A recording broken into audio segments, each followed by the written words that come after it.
Bonjour et bienvenue sur le plateau télévisé de West Industries. Nous sommes réunis pendant 3 jours au parc des expositions de Rennes pour ce grand rendez-vous interrégional de la sous-traitance industrielle, des équipements d'industrie et des services aux entreprises. 250 exposants pour beaucoup de Bretagne et des pays de la Loire, bien sûr.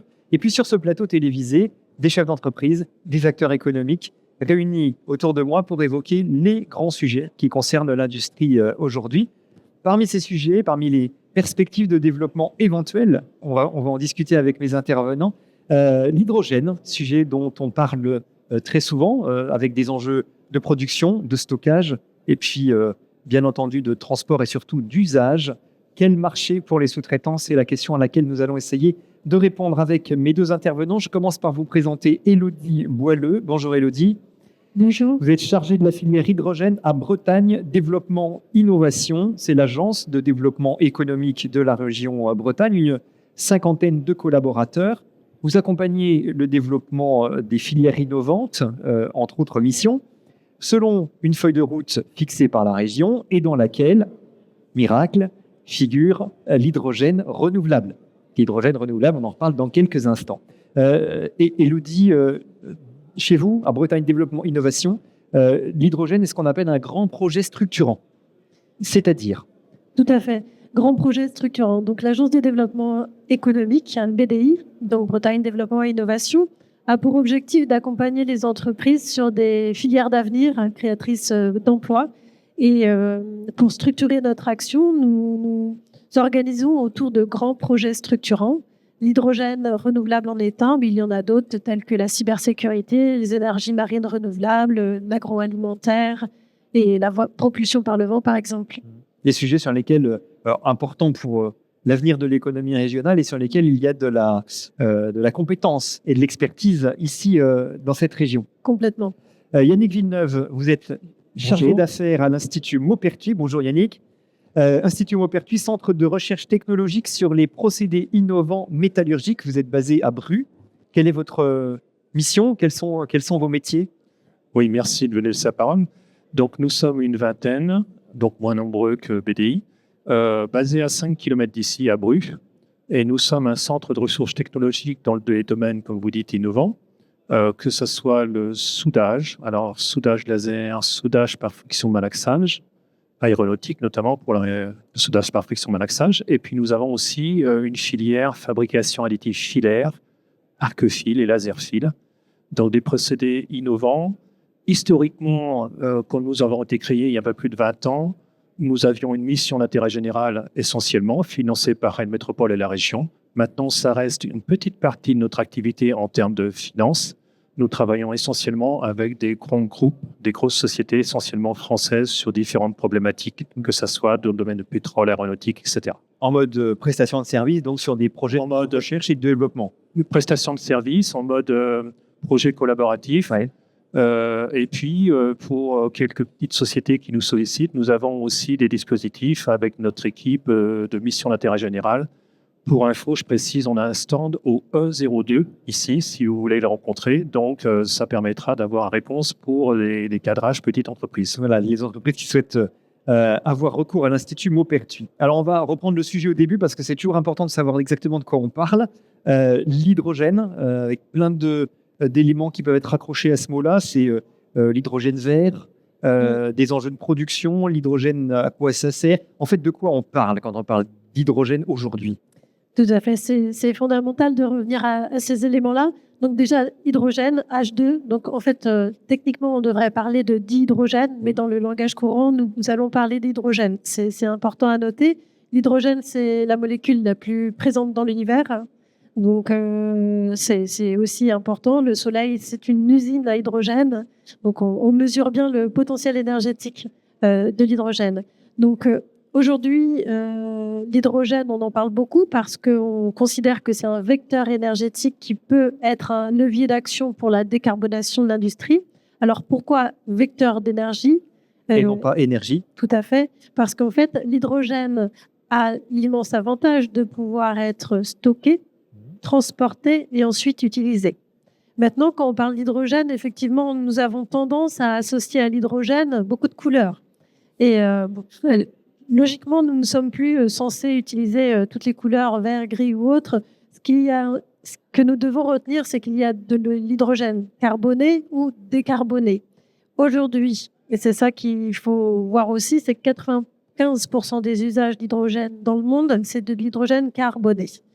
C'est-à-dire qu'on a utilisé du pétrole ou du gaz tout à fait. Pour le produire. Exactement, c'est ce qu'on appelle le procédé de vaporeformage.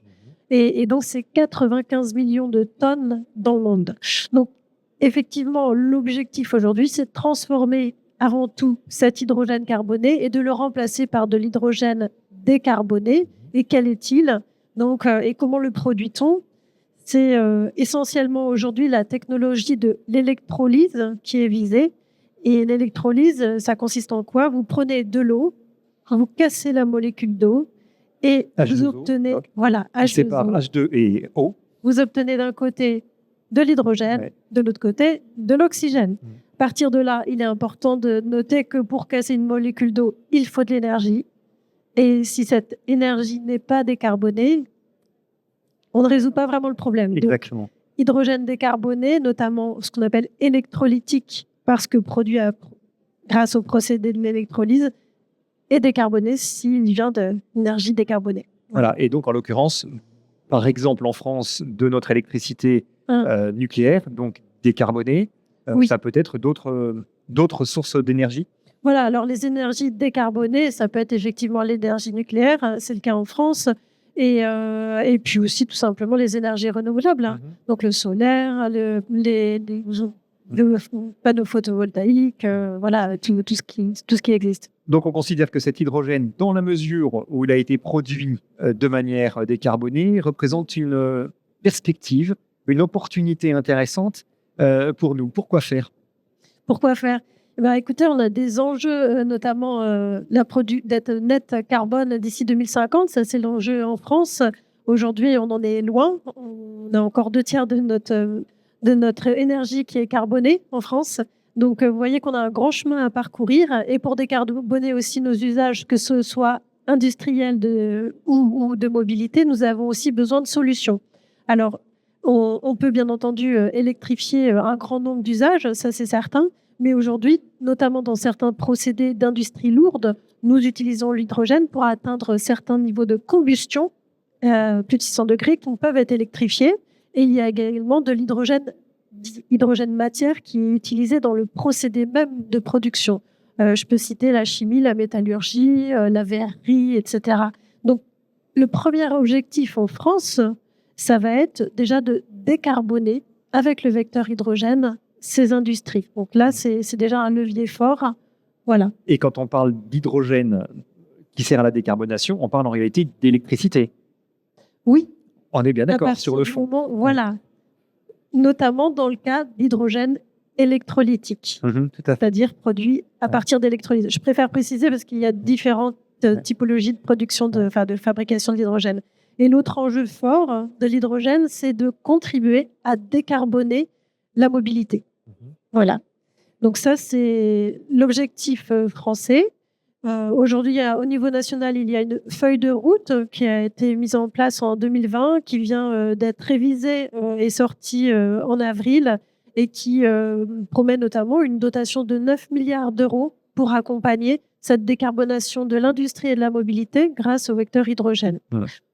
En Bretagne, on a aussi des objectifs qui s'inspirent de cela, mais qui sont différents un petit peu. Donc effectivement, on a France Hydrogène, voilà, la stratégie nationale en faveur de l'hydrogène, et puis ce choix stratégique qui a été fait par la région de Bretagne d'investir ce sujet. Pourquoi ? Parce que donc, les enjeux que vous avez au niveau national, vous les retrouvez au niveau breton, avec bien entendu certaines spécificités qui sont les nôtres.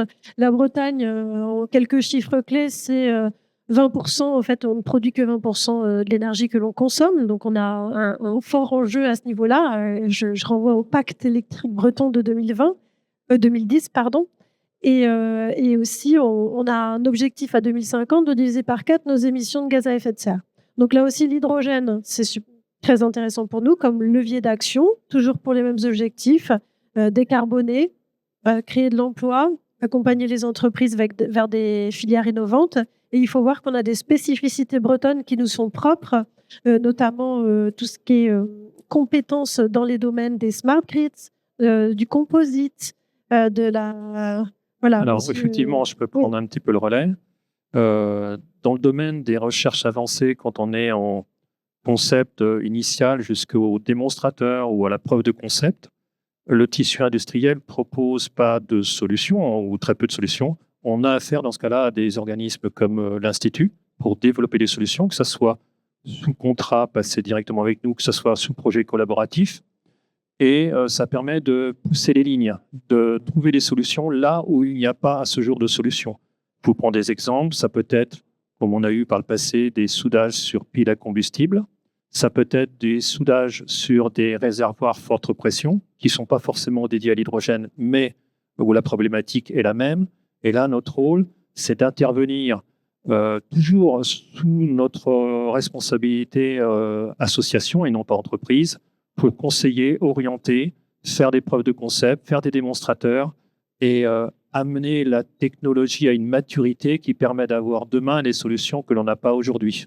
Et c'est vraiment là le cœur de notre activité et de notre rôle, notamment de mission d'intérêt général pour les petites entreprises, puisque les grosses, par contre, ont des fonds, ont des recherches avancées et s'adressent plutôt à nous pour des projets à part entière. Yannick Villeneuve, vous pouvez nous donner peut-être quelques exemples, sans forcément citer le nom de ces PME, mais de problématiques en tout cas, qui vous sont soumises et sur lesquelles vous êtes amené à travailler? Oui, pour le soudage, par exemple, c'est la capacité à souder dans une configuration complexe où l'encombrement est très limité, la capacité à souder des très faibles épaisseurs, inox, moins d'1 millimètre, avec une qualité métallurgique qui soit remarquable, la capacité à souder avec une forte étanchéité. On parle notamment du soudage par friction-malaxage.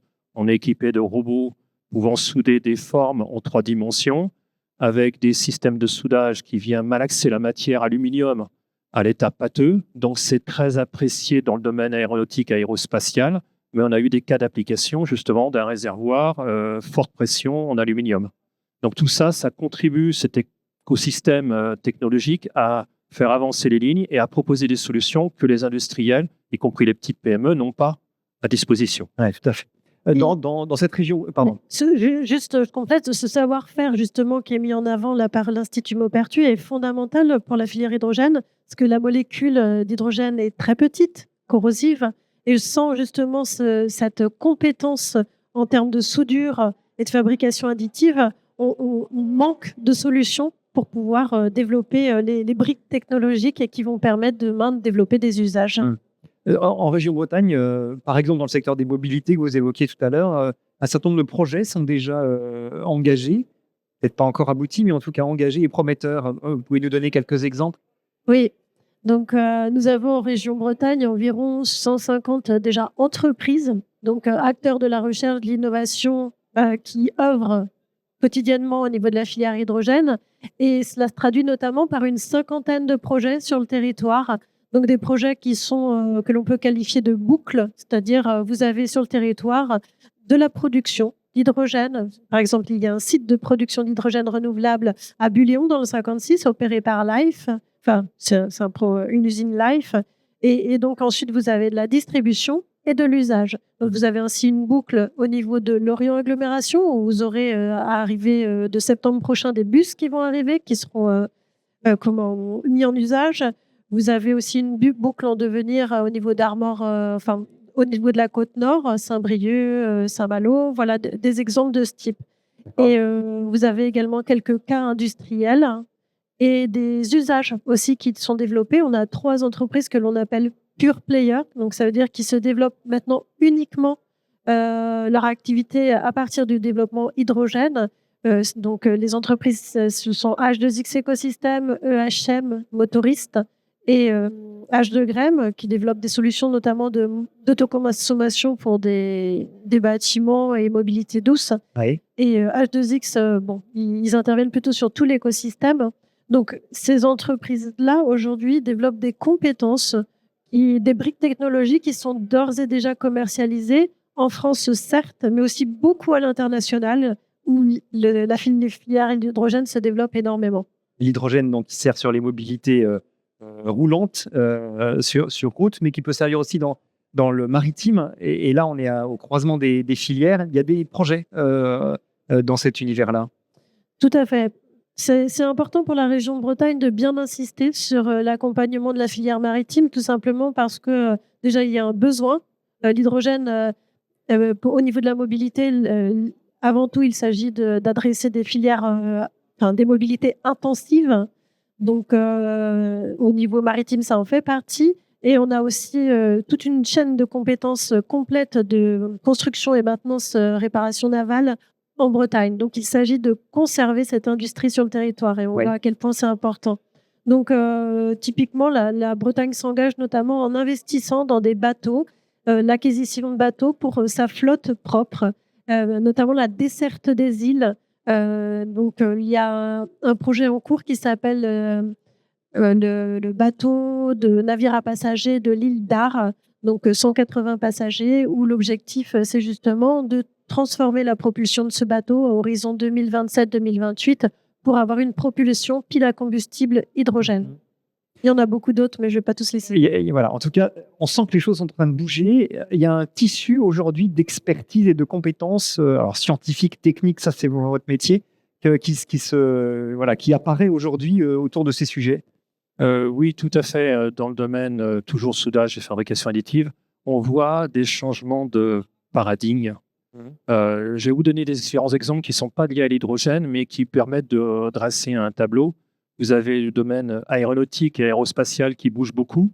On est sollicité pour des problèmes de capacité de production, des problèmes économiques de rentabilité, d'allègement. Tous ces vecteurs de travaux sont directement insufflés par les gens de l'aéronautique et l'aérospatial auprès de nous pour trouver des solutions. On a aussi dans le domaine du nucléaire la prolongation de nos centrales qui nous fait faire des efforts sur les recherches pour monter la durabilité des équipements, passer de 40 à 60 ans, 80 ans, donc avec des problématiques en fabrication additive notamment. On a aussi, et ça c'est d'actualité et ce n'est pas une nouvelle, tout ce qui est relatif à l'armement, une recherche de différents aspects, une recherche d'autonomie, ne pas dépendre de fournitures de pièces en titane ou autres de l'étranger, mais de livraison de fils directement disponibles et travailler le fil en direct pour des réalisations de brut, dans le domaine du soudage, dans le domaine de la disponibilité d'équipements. Donc on voit qu'on a, et je ne parlerai pas de l'automobile qui est aussi en mutation, en recherche de solutions dans le domaine allègement de structures et autonomie. Donc quand on regarde aéronautique et aérospatial, nucléaire, armement et automobile, on est dans des changements de paradigme profonds. Nous sommes avec des questions et des incertitudes, mais dans le domaine des mobilités en particulier. Alors pour les voitures, ça ne se présente pas encore, mais pour les flottes lourdes, ça commence à se présenter aujourd'hui. Il y a un vrai choix à faire. Est-ce qu'on part sur l'électricité batterie ou est-ce qu'on part sur l'électricité hydrogène, par exemple? Ça, c'est des choix stratégiques lourds et qui sont à la fois technologiques et financiers. Oui, alors c'est les grands donneurs d'ordre qui décident de ça. Nous, on est en termes d'offre de solutions, donc on n'est pas associé directement à ce choix-là. Mais effectivement, la question est tout à fait d'actualité en ce moment. Ouais. Ce qu'on peut noter, c'est que de toute façon, on est face à des enjeux forts, extrêmement importants, et que de toute façon, on sort d'un modèle qui était relativement simple, si on peut le dire, où tout était carboné, en fait. Voilà. Sauf notre électricité, quand même. Il faut qu'on en soit fiers. Voilà, tout à fait. Mais bon, au niveau mobilité notamment, énormément de transports étaient assurés par la combustion d'hydrocarbures. En fait, ce qui se passe aujourd'hui, c'est qu'on va vers un monde plus complexe. Les solutions qui sont devant nous sont à travailler, à optimiser.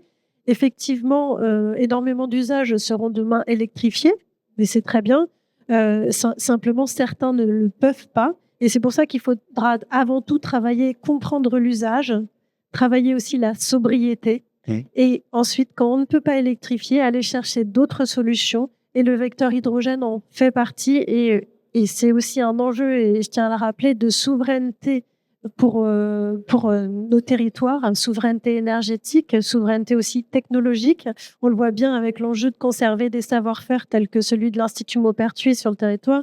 Enfin voilà, c'est cette compétences-là que l'on souhaite garder parce que demain, ce sont aussi des emplois industriels qu'on souhaite développer. Et clairement, avec l'hydrogène, on reprend la main sur notre matière première, puisqu'on n'a pas de pétrole, mais on a de l'eau. Donc, on a un vrai enjeu. Alors, pour travailler sur ces grands enjeux, c'est mieux de ne pas être seul. Vous nous avez parlé de cet écosystème régional qui est en train de se constituer. Vous travaillez avec les régions voisines. Ça, c'est important de le dire. Oui, tout à fait. Alors déjà, on travaille en région même, c'est important, avec les collectivités, parce que en Bretagne, nous n'avons pas de grand donneur d'ordre au niveau industriel. Donc, les collectivités jouent un rôle très important pour impulser une dynamique. Elles lancent le mouvement, clairement, à travers les réseaux de transport. Complètement. Donc ça, c'est le premier maillage important. Et ensuite, notamment pour aller chercher des financements complémentaires qui peuvent soutenir nos projets, on va au niveau européen chercher ces financements. Et pour avoir une taille qui permet de monter des écosystèmes avec une certaine massification, on travaille effectivement avec la Normandie et les Pays de la Loire.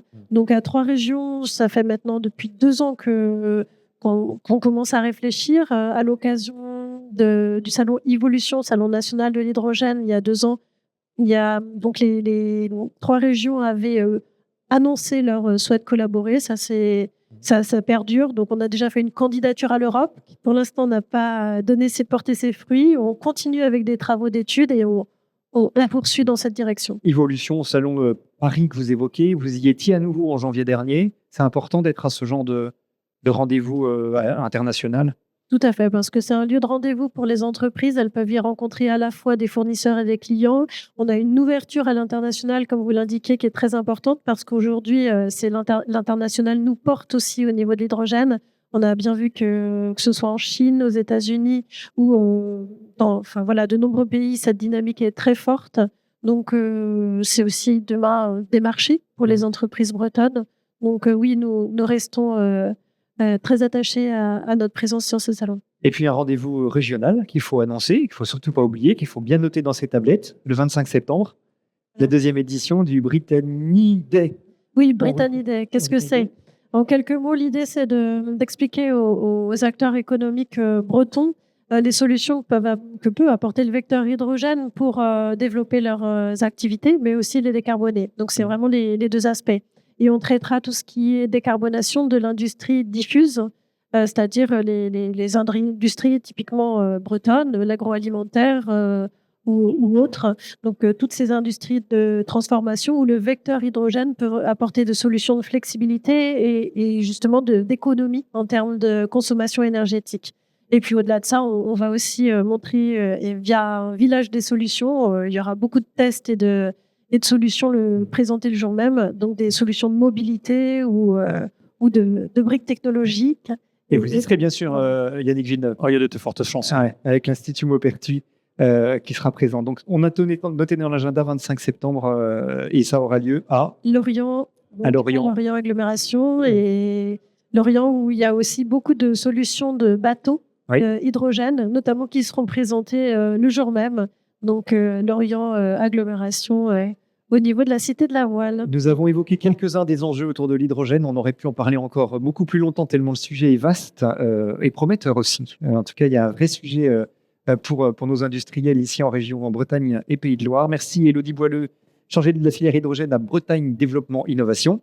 Merci Yannick Villeneuve, chargé d'affaires à l'Institut Maupertuis d'avoir participé à ce plateau ici à West Industrie. Je vous souhaite une bonne journée. À bientôt.